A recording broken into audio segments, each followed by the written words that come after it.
you know, the local media has an agenda that they're going to serve. I don't know who's in charge of it or what it is, if it's like a headless monster. You know, I was pretty happy with that one Gerbils the other night. Oh, yeah. Honestly, that was a good pizza. Yeah. Fat wallets and empty hearts. Which, Hey everyone, it's that time of the week. It's insane how little musicians get. So, yeah, if Well, that was interesting.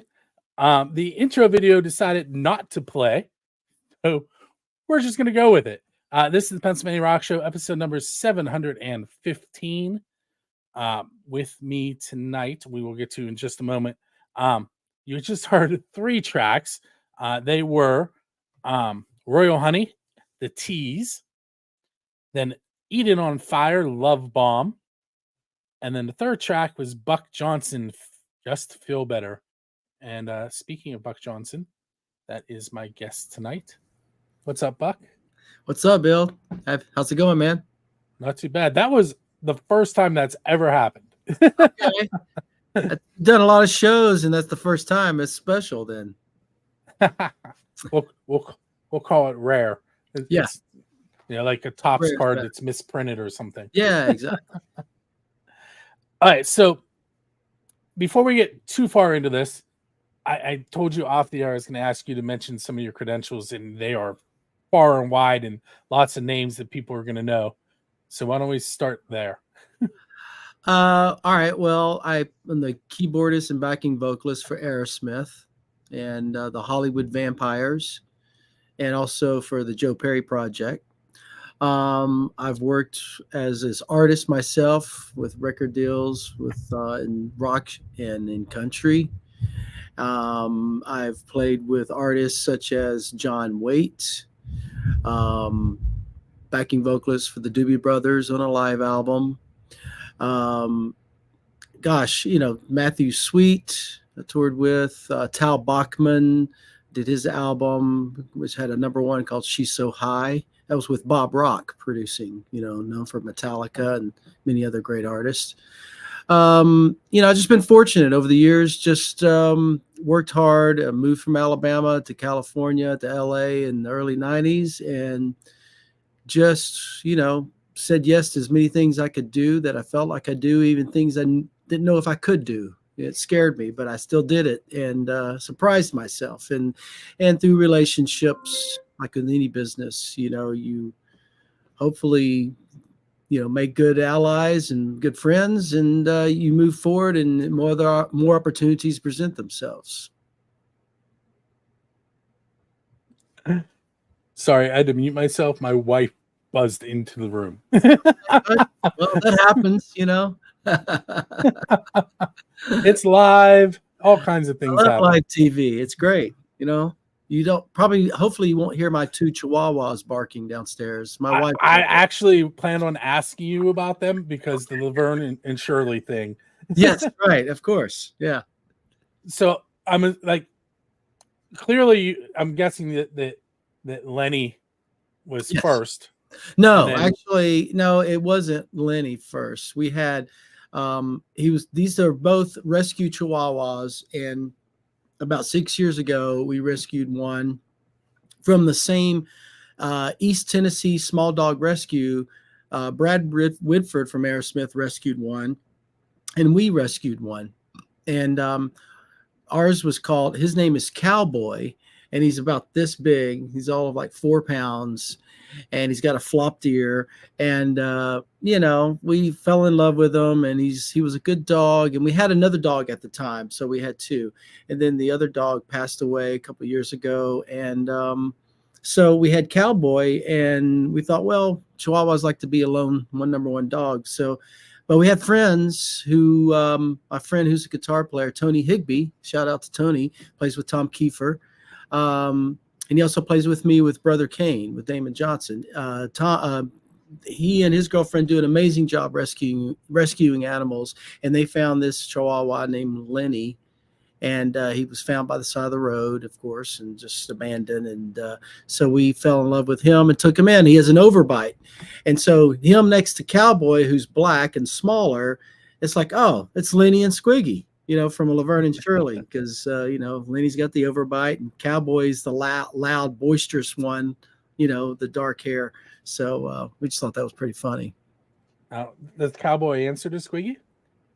He will, but he's Cowboy was his name, and that's that we call him that. But we also call him Lenny and Squiggy, sometimes.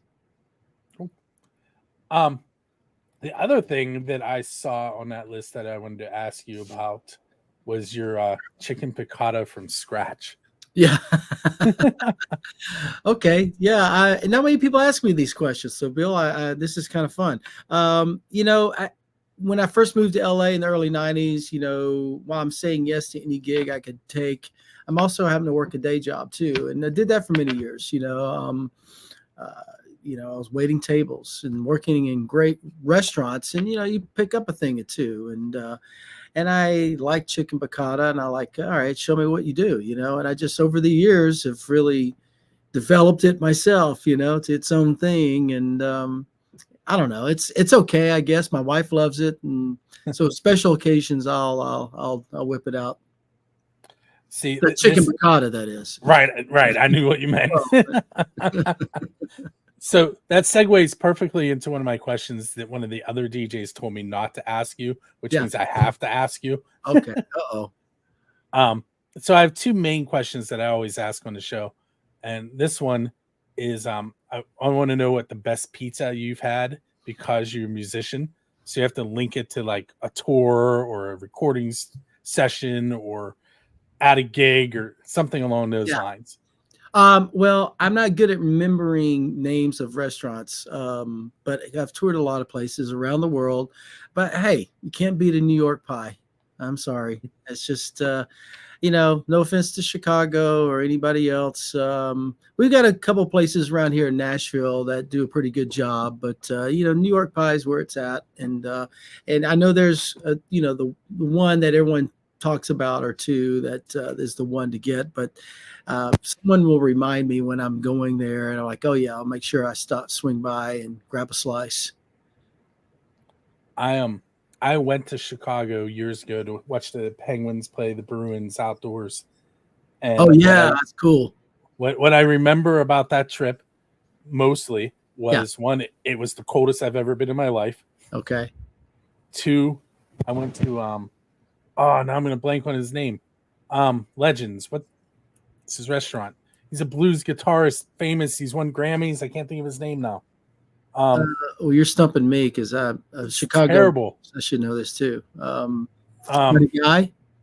Yes, Buddy Guy's Legends. That was the highlight, and I couldn't remember the name. That was the highlight. We went there to eat lunch. There was a guy playing acoustic blues on the stage. It was awesome. Well, let me say this: it's wherever you are is where it is great, because like if you're there in Chicago and you're having the authentic Chicago pie in a restaurant and it's fresh, then you can't really beat that too, as opposed to Nashville's version or store-bought version, which is going to be never as good. Yeah. So we had our Chicago style pizza after the game in the hotel when we were trying to thaw out. So it was good and it was hot. Did the Penguins win? No, the Bruins crushed us. Oh, wow. Okay. But all right, so I have another question for you in this segment, and then we'll take a break and listen to another song. And I may as well ask you the other question. It's going to be probably a little weird because I feel like you probably have played with them already. So the question is, who's your Dave Grohl? And what I mean by that is, who do you want to be like in the crowd and have them bring you up on stage to play with them? Because the Foo Fighters do that all the time. When if I was in the crowd and an artist brought me on stage, gosh, maybe Paul McCartney. Oh. That would be. I wouldn't know what to do. I'm like, I'm not worthy. I'm not worthy.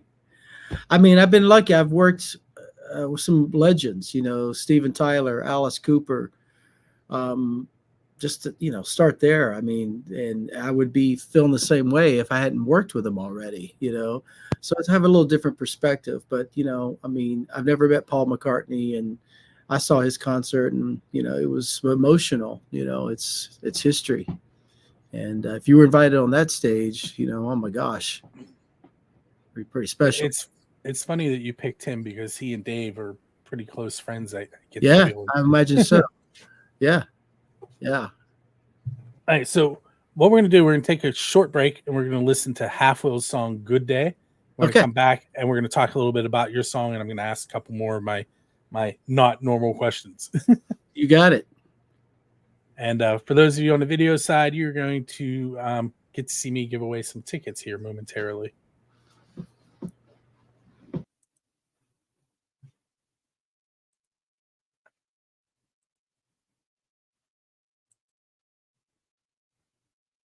Okay, let's try this. So I have tickets to give away to Lil Xan, Alexa Terrestrial, and I think it's pronounced Slimmy at Enclave in Pittsburgh. That is on March 28th, 8 p.m.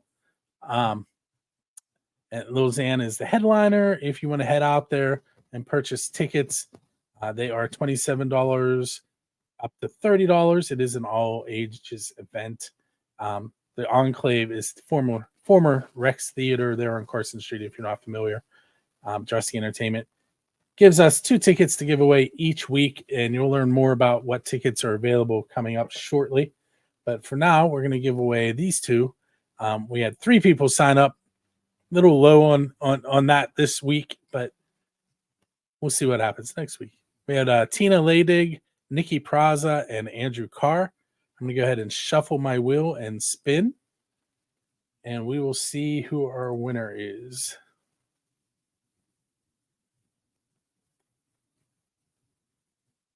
And those tickets are headed to Andrew Carr. So, Andrew, you've won a few times.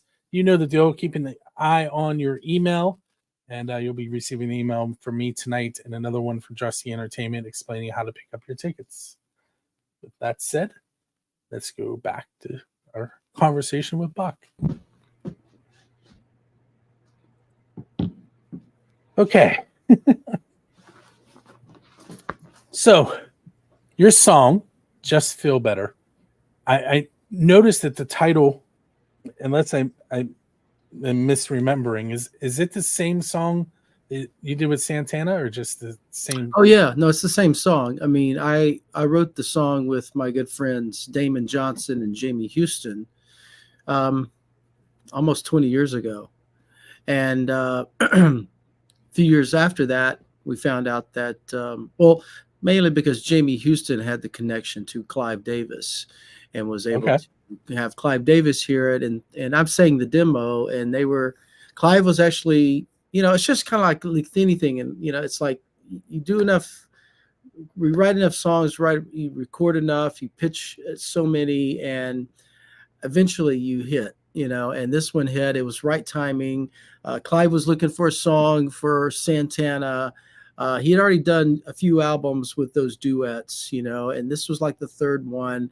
And he was looking one for Santana and Steven to sing because, Clive signed Santana and Aerosmith. And so to put 2 Hall of Famers, Rock Hall of Famers together, it was to be the event of the year for him and his label. Anyway, it was just really blessed and fortunate that it was recorded by him. And then, over the years, many friends and my wife would say, hey, you should put out your own version. You had a great demo. And I'm like, all right, well, maybe. And, one thing would always get in the way. I'm touring, or I'm working on this other project or this other band. And well, the time finally came where when I was doing this record that I thought, okay, I'll record it and put my version out. So one of the names you mentioned in there, I told you that I was going to have to ask you about because my daughter was reading over my shoulder. Jamie Houston has the link to High School Musical, and she actually stopped mid-sentence when she read it and then did the fangirl thing behind me. So I promised her I would ask you about High School Musical and what your link is to that. Well, Jamie, as I mentioned, is a good friend of mine. I met him shortly after I moved to LA. He's from Tennessee. I'm from Alabama. And so we had some mutual common things. We started writing together. Eventually we put a band together, and, it was one of those bands that was supposed to be the next big thing. And it never really happened, but we maintained this long work time friendship and working collaboration over the years. And at some point, he was signed with Warner Chappell, the band, I was signed to Warner Chappell, and then he moved over to Disney and started working for them, and he was a staff producer as well as a writer. And so they would put a project on his desk, like, okay, here's this thing next, High School Musical. And no one knew what it was going to be or how big it could be. And so he would hire me I needed a string orchestration for this ballad, in the first one, or I need keyboards or piano on this one, and so, it was always a work for hire for Disney. So it was whether I was doing an elaborate string orchestration or when he was doing Hannah Montana and I just need some explosions at the top of the chorus, which took me 10 minutes, it was still the same money, regardless. Right. But hey, you take the work, and it's those relationships, and he had really good success with that. I'm happy for him. And, it's interesting that you never think in a million years you'd be working on some show for Disney. And then the next day you're working with, some heavy metal artists. It's just, in this world, you kind of have to wear a lot of hats, and the more you can do and the more you're capable of doing, the better chance of success. I'm going to really take a turn here, and I'm going to ask you one of my odd questions. All right. Shoot. So you're leaving a gig, and there is a DeLorean sitting there with its door open and a flux capacitor in the back seat. Okay. Where are you going in time, and what band are you going to hang out with while you're there? Oh, that's a loaded question. I guess because the only reason I mentioned Paul McCartney before, I'd guess I'd have to say 1963 when the Beatles hit, and they're on, they're on in America for the first time, and just soak in what they're thinking and what they're feeling. And I mean, I guess when I've been around artists I've worked with, whether it was, Aerosmith or or with Johnny Depp with the Vampires, you get a little bit of that Beatlemania, when you're, in a new town or going into the hotel or whatever. So I can tell what that feels like. But the excitement musically, they're doing something that hasn't been done before. It's not. They had all their influences they pulled from, which were known, but no one had seen or heard this before. And I was there in LA, and when Nirvana hit, and I knew then it's all about to change, and those are those moments in time and music where that has happened. And that was probably the biggest. The Beatles changed everything, Let's talk about some other artists, but you'll see what I mean. So for some reason, while you're on tour, with whichever band, you hire me to drive the tour bus. What music am I going to play in between show stops while we're driving from one gig to the next? That we're all listening to? Yep. Because it'll be only you listening. Because, it's like my time off, usually I'm not listening to music unless it's something that, after you play a show, especially, you got to give your ears a rest, and it just makes it seem more fresh when you're approaching the stage and you haven't been listening. I guess when you're in the dressing room warming up, that's when we listen to music, stuff that gets us fired up, and it can be a range of surprising what artists would listen to. You'd be shocked in some cases. I know some heavy rock artists that listen to country music before they go on stage. It's whatever works for you, but on the bus, I would say, man, whatever keeps you awake. That seems like a valid answer. Yeah, right. Hey, if you want to listen to some really thrashing metal and that keeps you awake and keeps you fired up, then by all means, go for it, brother. See, in that situation, I would probably be introducing you guys to a lot of music you hadn't heard before. Okay. Because most of what I listen to and all of what I play on the show is unsigned. So Yeah, I'm sure you get a lot of great music that none of us have heard. And I always say that. I think there's a lot of great, we talk about the 60s and the 70s, all these landmark artists, and in the age of video in the 80s, where, you go see these bands now, whether it's Aerosmith or Foreigner or the Doobie Brothers and, the Eagles, Kiss, every song in the set's a hit song. Well, nowadays it's changed so much. There's so many great artists out there, but it's hard to know about them all. I think there's some great music and great albums being, made today that a lot of people don't know about. It's unfortunate, but that's just the way it is. So we need more people like you, Bill, to give these bands exposure. Thank you. Speaking of more people like me, Jonna, who just commented in the chat room, owns First Angel Media, which is a company that runs out of Pittsburgh that does reviews for local bands and photography for both gig photography and the promo shots, and she does a ton of stuff. But her comment I wanted to read, it says, I tune in and within 5 minutes I hear about Santana, High School Musical, and then he was there in the midst of it all with Nirvana. Holy cow, what's it like being with the most interesting people in the world? Wow. I pinch myself. I can't believe I'm around some of these people, I guess, after a while when you're working with them, they just become Steven and Joe and Brad, and they're still my boss. I still know my place, and stay in my lane and all those things. But, it's pretty cool, man. I can't lie to you. I get to be on a private jet with, Joe Perry, Alice Cooper, and Johnny Depp, and it's surreal. It's like it's a fantasy world, and I'm out on tour, and and I'm with these guys and playing shows, and then I come home to Nashville, and I'm cutting my own grass, and nobody knows who I am. They just know me as I'm the neighbor Buck, and my wife Kim, and we're pretty low profile, keep it on the down low, but I like it that way. I like coming home and peace and quiet, because it is crazy out there when we're out. It's you're moving, it's loud in ears, music being played, and all the rehearsals and everything that leads up to it. And so when I come home, I have my studio here, and I just kind of a studio rat, I guess.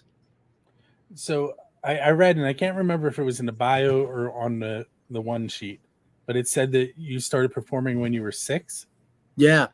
Well, I'm from Alabama, as I mentioned, and my family, I come from a musical family, and my mom plays piano, and my dad and my uncles, they're all singers. They had a Southern gospel quartet, and matching suits, the whole thing. And, I can't remember a day growing up where mom didn't play every day, or there wasn't singing every day in the house. And, mama says I was singing before I was walking, and that's because of them, and they're super talented. And I guess that kind of keeps you humble, because there's so many in my family who are so talented. They just never pursued it as a career. They just wasn't practical for them. Sometimes the cards don't play out for you. You have kids and you have a decent job, and that's what you do. But they still love getting together and sing, and on the weekends. But, as they were touring when I was a kid, they would, drag me out on the road with them, and I loved it. It was mostly weekends. And they would prop me up on stage and sing, and I started singing with them. And then as I got into junior high, my neighbors and, I would ride to school with them, and they listened to the rock radio station that we didn't play in our house. See, I think you're about to answer a question that I didn't ask yet. Okay. And that question is, when did you know that this is what you wanted to do? Well, I knew at a young age, because you get the attention, and I knew I could sing. Like I said, I think if you get children at that formative years, those birth to 5, it's like a building block, and it doesn't mean you have to do music for a career, but what a great foundation, because we know what music can do to other faculties of the brain, for language, math, math and music are like this, right? So, I don't know. I was lucky that I had parents who instilled that in me and encouraged me. And I knew, hey, people are liking what I'm doing up here, and I could feel it, like I know I could sing in tune, and I was bringing it, and they're raising their hands and they're hooping and hollering. And I used to say we'd go to these churches that were just short of snake handling, so they're speaking in tongues and everything, and it was an energy. It's the same kind of energy I think you feel at a rock concert. It's really the same thing, It's this people together, they're feeling music, and it's powerful, man. And it was in my blood, and it never left. And of course, it didn't hurt when you get to junior high and you put your own bands together, because you're hearing these songs on the radio and you want to do those songs, and then the girls are noticing you. Yes. Because I was a shy, reclusive boy, and I'm like, okay, but I can get up on stage and sing. And we played all the, the skating rinks and the pool parties, and and then that ends up and goes into high school, and then I'm in college and I'm playing all the frats and the bars and throughout the South, and and then get this crazy idea, hey, I could do this, and but I think to get those intentions, you have to have that foundation I mentioned of have been forming, and the encouragement that goes a long way from family and from my wife, of course, and then from there it's building relationships, and then I think along the way it keeps me grounded and true to who I am and what kind of music I want to make. I've been in a lot of different kind of bands. Like I said, I was in a country band with a record deal. We had 2 top 40 singles, and that was with Damon Johnson, who now plays with Leonard Skinner, and was in Brother Kane and played with Alice Cooper, I always said, look, that band was Sweet Home Alabama meets Hotel California. If we came out in the 70s, we'd been a rock band. But it was just where we, in 2007 and 2008, that's where we could get on the radio. And but anyway, I like it all, and it's Matthew Sweet was an indie rocker, and that was fun to do. And Tal Bachman was, kind of a pop rock thing. And I don't know, I hate to put it in those small terms, but because it's a bit different. It's we all put things in boxes, but right. To me, you'll notice I didn't ask you about genres at all tonight. No, I noticed that. Thank you. I do want to take another quick break, and then I have maybe 2 more questions for you, if that's cool. That's cool, man. I'm here. Okay. So we're going to listen to Medusa's Disco, Blood and Honey, and we will be right back.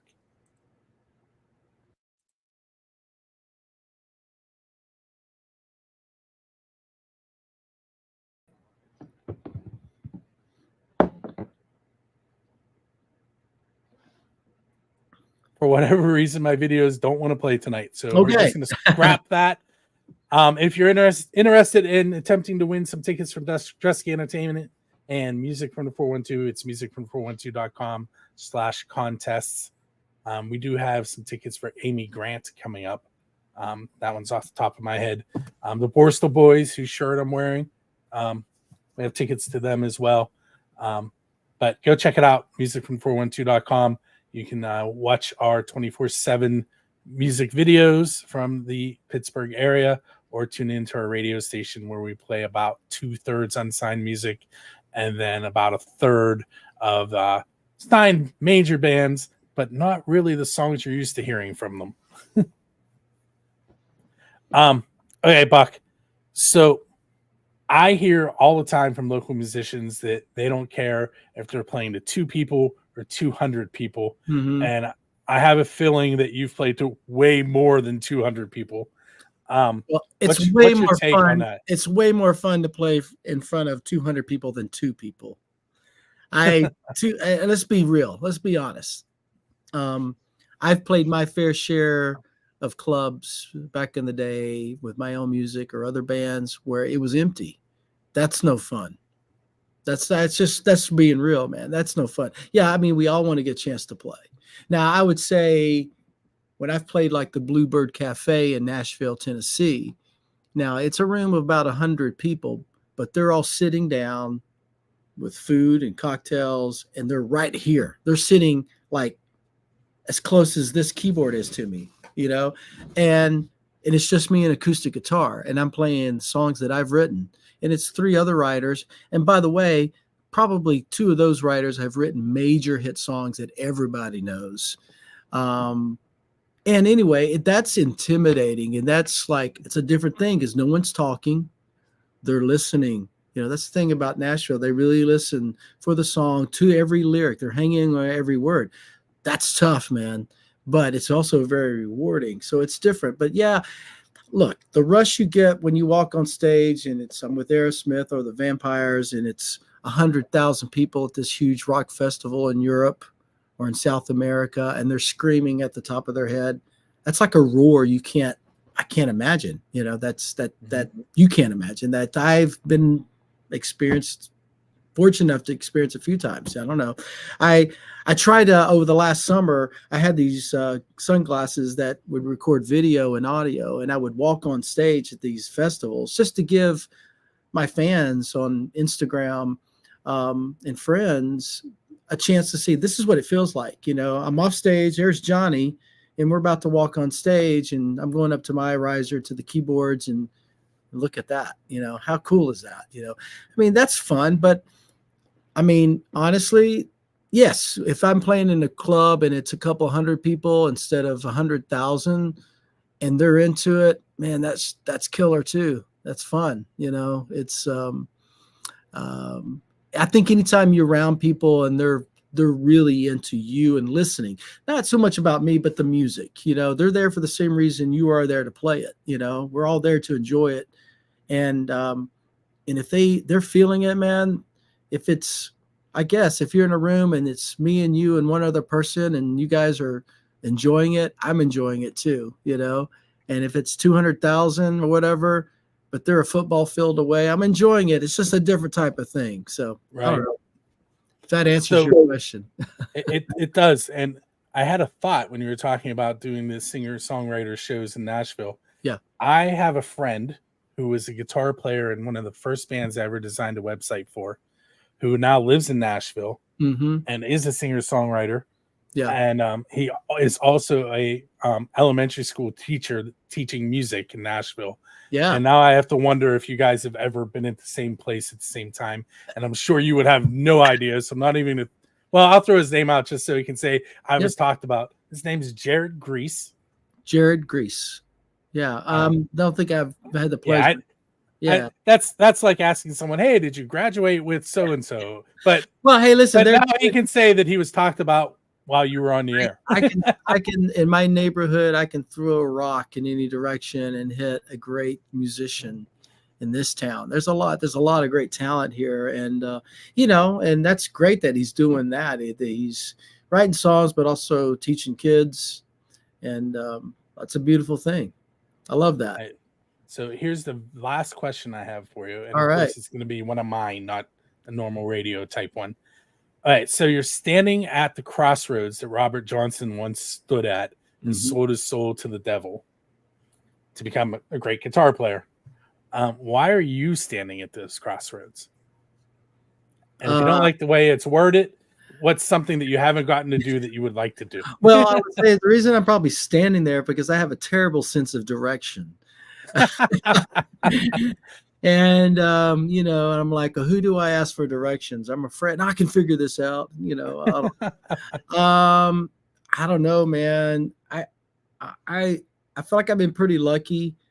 You know, I hit the jackpot that I got to choose what I love to do and make a living at it. Most people on this planet don't.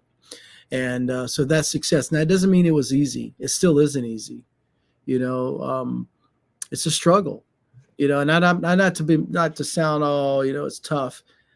But getting here, you know, for many years, you know, it was a lot of peanut butter and jelly sandwiches and ramen noodles for many years. And, you know, but we stuck to it, and perseverance is a big part of that. And so if I had to ask the devil, make a deal with the devil, I would say, I don't know, man. I think I'm good.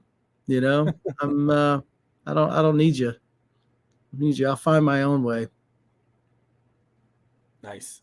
I liked I think I might be lost part. Yeah, that's true. I mean, I'll get lost in a mall. I'm like, okay, I was just here. Now, how do I get? No.